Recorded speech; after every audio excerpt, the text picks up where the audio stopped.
નમસ્કાર દોસ્તો, હું મેહુલ વ્યાસ તો ગુજરાત રિપોર્ટમાં આપનું સ્વાગત કરું છું. વાત છે મહારાષ્ટ્રની. તમે થંબમાં જોયું હશે એટલે તમને મહારાષ્ટ્રના જે કૃષિ મંત્રી છે અજીત પવાર જૂથના માણેક રાવ કોકાટે કે એ જે છે એ વિધાનસભામાં મોબાઈલમાં ગેમ રમતા કે કોઈ સોલિટેર જેવી ગેમ રમતા દેખાયા. એનો વિડીયો જે છે એ આમ જો અજીત પવાર જૂથ જે છે એ ભાજપ સાથે મળીને સરકારમાં છે ને એટલે એમને એ લેરથી દેતીમાં મંત્રી પદ મળ્યું છે એમને. અને જે શરદ પવારનું જૂથ છે એના ધારાસભ્ય રોહિત પવારે આ જે રમતા હતા ગેમ એનો એમણે વિડીયો ઉતારી લીધો અને એ વિડીયો એમણે સોશિયલ મીડિયા પર પોસ્ટ કરીને સાથે મરાઠીમાં લખ્યું છે. એનું જે ગુજરાતી ભાષાંતર એવું છે કે સત્તાધારી પક્ષ એનસીપી જૂથ ભાજપની સલાહ સૂચન વિના કોઈ કામ કરતું નથી, જેના લીધે જ રાજ્યમાં કૃષિ સંબંધિત અનેક મુદ્દાઓ પેન્ડિંગ છે. રોજના 8 ખેડૂતો આત્મહત્યા કરી રહ્યા છે, છતાં કૃષિ મંત્રી પાસે કોઈ કામ નથી અને ગેમ રમવામાં મશગુલ છે. હવે આ મામલે જે કોકાટે છે એમણે પ્રતિક્રિયા આપી છે, પણ પહેલાં તમને આ વિડીયો બતાવી દઉં કે એમાં જે કેવી રીતે જે આ રોહિત પવારે જે વિડીયો પોસ્ટ કર્યો છે સોશિયલ મીડિયામાં, એમાં જે આ જે કૃષિ મંત્રી છે માણેક રાવ, એ રાવ સાહેબ આ જે છે તમે એને ધ્યાનથી જુઓ એ કેવી રીતે ગેમ રમી રહ્યા છે. આ વિડીયોને હમણાં ઝૂમ પણ થશે એટલે મોટો કરીને તમને બતાવીશ કે આ કયા પ્રકારની રમત અથવા તો શું કરી રહ્યા છે. હવે અહીંયા ધ્યાનથી જુઓ, આ વિડીયોમાં તમે જુઓ આ પત્તું નીચે ઉતરી રહ્યું છે ને નીચે બધા પત્તા થઈ રહ્યા છે. આ ખરેખર ધ્યાનથી એટલા માટે જોવાનું કહું છું કે આના પછી જે કોકાટે જે એમનું નિવેદન આપ્યું છે એ સાંભળવામાં તમને મજા આવશે કે કોકાટે સાહેબે આ વિડીયો પર એમનું પ્રતિક્રિયા આપી છે, જે પ્રતિક્રિયા બહુ જોરદાર છે. અને આ જે ભાજપની નજીક પહોંચી ગયા છે કે ભાજપની વિચારધારાને સમર્પિત થઈ ગયા છે અથવા તો મોદી સાહેબને સમર્પિત થઈ ગયા છે, એ લોકોનો જે પોતાના શબ્દો પર તો એમને કશું એ છે જ નહીં, પણ કેટલા જુઠ્ઠા અને કેવું બોલતા હોય છે જુઓ. હવે એ પહેલા સાંભળો માણિક રાવને. नीचे के हाउस में क्या चल रहा है, ऊपर का हाउस अर्जन हो गया था, तो नीचे के हाउस पे क्या बिजनेस चल रहा है वो देखने के लिए यूट्यूब ओपन करने के लिए मैंने मोबाइल हाथ में लिया था. किसी ने तो भी मेरे मोबाइल में गेम डाउनलोड किया होगा शायद, उसको स्किप मैं कर रहा था. उसने 10-12 सेकंड के अंदर वो रिकॉर्ड किया गया है, लेकिन उसके बाद में मेरा अपने वो जो गेम है वो मैंने स्किप किया हुआ है.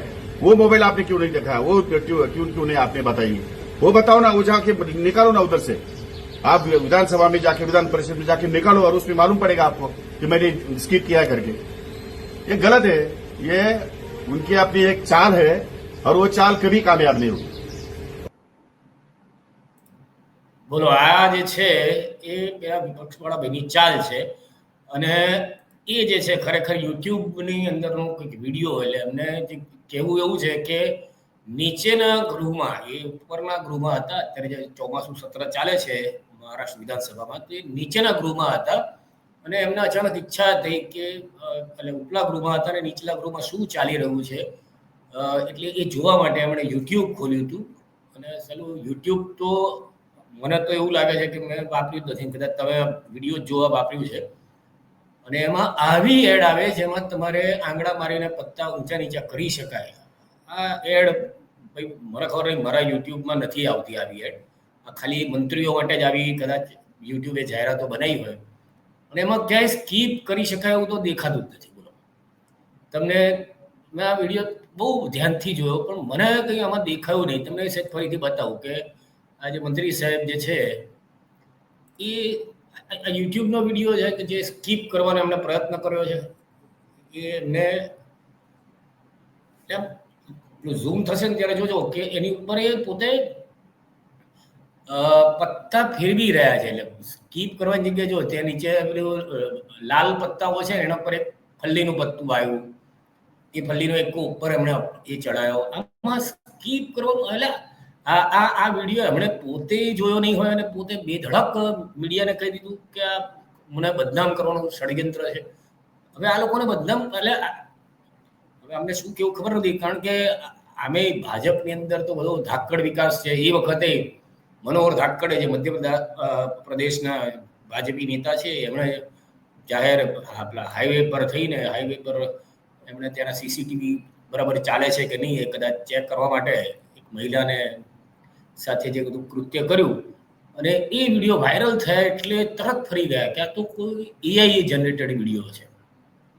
આ વિડીયો મારો છે જ નહીં, હું આ બધું કરવા ગયો જ નથી. એટલે આ લોકોની ખબર નહીં હવે અમને કયા શબ્દોમાં એમને કંઈક કહેવું, કારણ કે જો ખેડૂતોની હાલત બહુ ખરાબ છે, મધ્યમ વર્ગની હાલત બહુ ખરાબ છે. અત્યારે મહારાષ્ટ્રમાં તો પાછું બધું મરાઠી ને ગુજરાતીનું બધું ચાલ્યા કરે છે, ભાષા અને હિન્દીનું ચાલે છે કે મરાઠી બોલો. આવા બધાની વચ્ચે આ બધું થાય છે એનું કારણ આવા નેતાઓ જોઈ શકે ને, કારણ કે એમને એમના જે વર મરો કન્યા વરવ પણ જે અમારું તરફણું ભરો એવી વૃત્તિ છે આમની, જેનું જે થવું એ થાય. અમારા જલસા બંધ રહેવા જોઈએ, અમારા ધંધાઓ ફાલ્યા થવા જોઈએ, અમારા જે સ્વિસ બેંકના એકાઉન્ટો છે એ બધા ભરેલા રહેવા જોઈએ. બાકી તમારે પ્રજા તરીકે તમારે કરવાનું શું તો કે ભોગવવાનું.